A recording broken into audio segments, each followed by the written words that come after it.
O Ministério da Saúde publicou um documento com 32 páginas que prevê mudanças na Política Nacional de Saúde Mental, como a compra de aparelhos de eletroconvulsoterapia, conhecido popularmente como eletrochoque, para o Sistema Único de Saúde, o SUS, e também a possível internação de crianças em hospitais psiquiátricos. Nossa equipe de reportagem procurou uma psicóloga que explicou o que essa medida, caso adotada, pode representar para os pacientes com transtornos mentais. Na realidade, foi feito, se a gente pensar, né, na psiquiatria, na saúde mental, ele vem vindo desde Danise da Silveira, de 1944, ela já institui um tratamento alternativo. Por quê? Porque ela dizia que era torturante, né?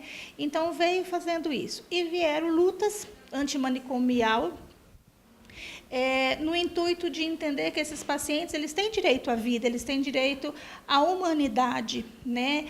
E ela mesma, na época dela, ela foi a única médica psiquiátrica a se formar, foi a primeira, entre 157 homens. Ela é pioneira no atendimento, inserir na saúde mental os animais, que ela dizia que eram coterapeutas, e trabalhar a questão da arte-terapia.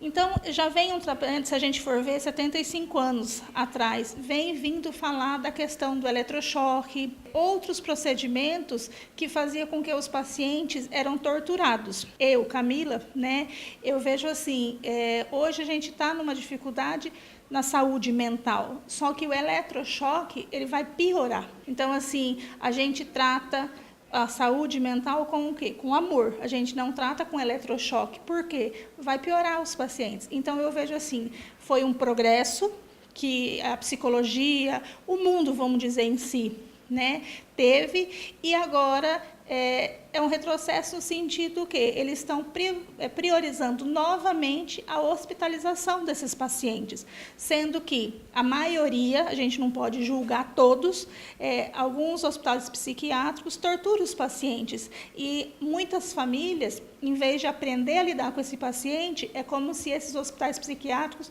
fossem uma forma de depósito dessas pessoas. Então, eu sou contra a questão de eletrochoque nesse sentido.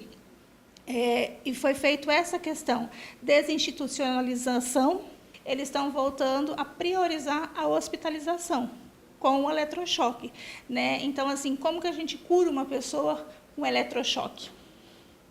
Então, nesse sentido que eu sou contra a questão do eletrochoque. Por isso que está todo mundo, o Conselho de Psicologia fez uma nota de repúdio.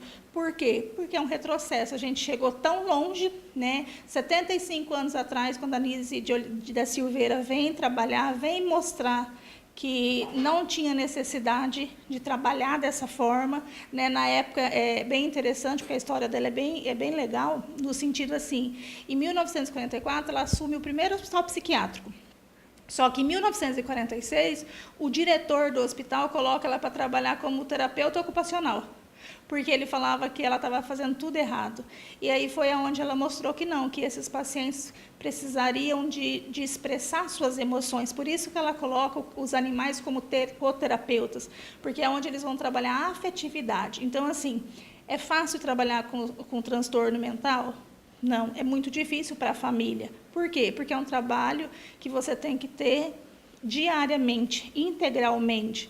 Só que as pessoas não sabem lidar por causa das crises, então toda essa questão. Então, o que as pessoas fazem? É mais fácil você internar, né? Então, é basicamente essa questão. Você considera um retrocesso? Sim, considero. Então, pensa aí, uma luta de 75 anos. Eu atendo pacientes, né, com os transtornos mentais, esquizofrênicos, psicóticos. Então, o que eu faço? Eu trabalho junto com a família, eu oriento.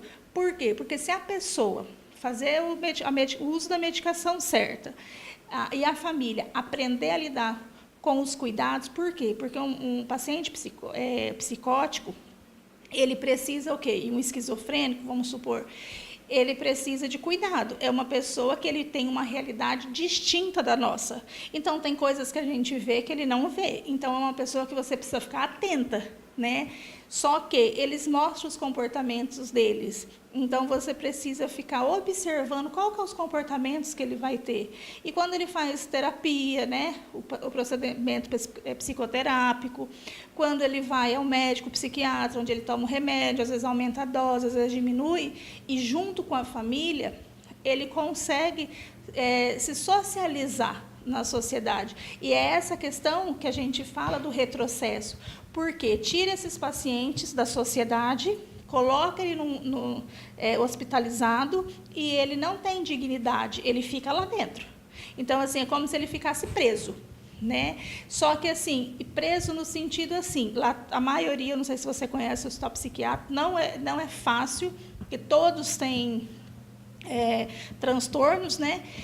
E aí, às vezes, eles são amarrados, às vezes aí vem um eletrochoque, aí vem outras técnicas que eles usam, né, para conter esse paciente. E no município, quando a gente tem um caso dessa forma, eu nunca, não no fato de internação, mas aí quando a gente entra com a questão do hospital mesmo. Eles conseguem, os médicos conseguem controlar, tem o atendimento psicológico, que daí já é acionado no hospital, e graças a Deus a gente nunca encaminhou nenhum por causa disso. Por quê? Porque tem pacientes que já aconteceu, né, do meu conhecimento, eles ficam internados e quando eles voltam contra a família. Por quê? Como eles vivem em mundo paralelo, tem época que eles estão bom nessa realidade e tem época que eles criam as realidades dele. Então, por isso que eu acho um retrocesso. Vai ficar lá, não vai ter a dignidade, a liberdade que nós temos aqui fora, porque ele tem um transtorno, né? Então, é por isso que eu penso, eu acho que todo mundo é ser humano. A gente precisa de amor, a gente não precisa de eletrochoque. Pode ser considerado também uma forma de exclusão, como era tratado antigamente, com os extintos manicômios? Acredito que sim, né? Porque a gente tem uma pessoa na família, vamos supor, e aí eu não sei lidar. Antigamente era pior ainda, né? Se a gente pensar na cultura lá atrás, como que era? Eles isolavam, ou viviam em caverna, ou quando nasciam, eles sacrificavam essas pessoas porque eles achavam que não eram dignas de viver, né? Então, assim, o que foi acontecendo? Era como se fosse um depósito mesmo, por isso a luta, essa luta toda, porque a pessoa nasce, ela tem algum transtorno, e o que acontece?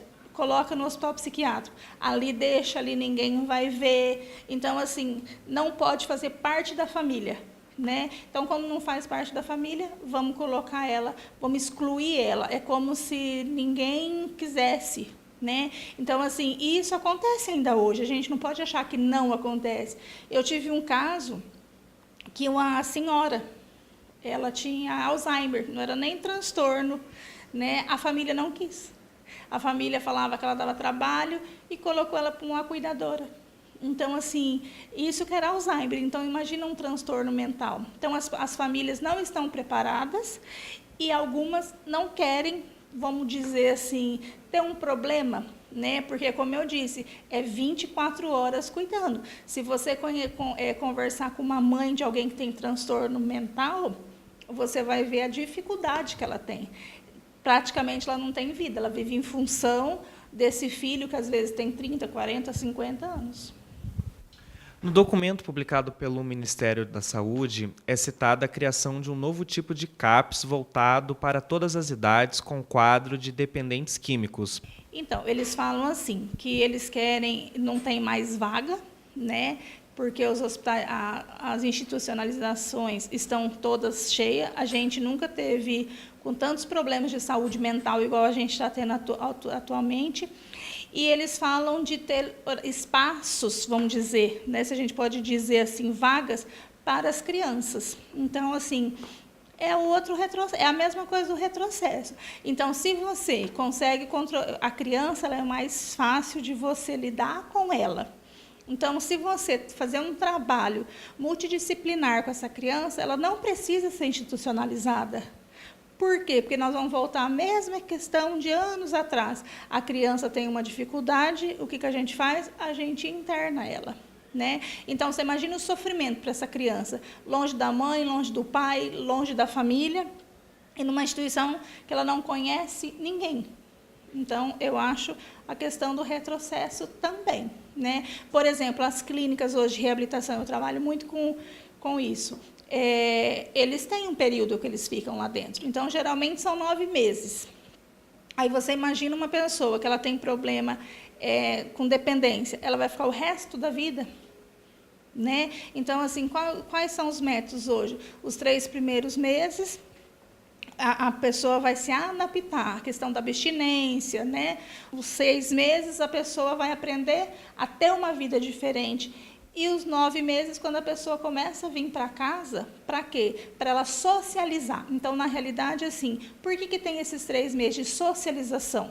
A pessoa está dentro de uma clínica, ela se socializa novamente, ela vai aprender a viver em sociedade. Aí você pega uma pessoa que tem transtorno mental, ela vai sair da clínica, vamos dizer, dopada de remédio, ela não vai conseguir se socializar, porque ela vai estar sob o efeito de muita medicação. Aqui ela não vai ter todo o cuidado, toda a medicação exatamente igual da clínica. Como ela vai se socializar? A hora que passar esse efeito, ela vai ter crises novamente. Então, para mim, eu percebo assim, que é mais fácil você aprender a lidar com esse paciente na família do que você internar a pessoa, né? Institucionalizar esse paciente.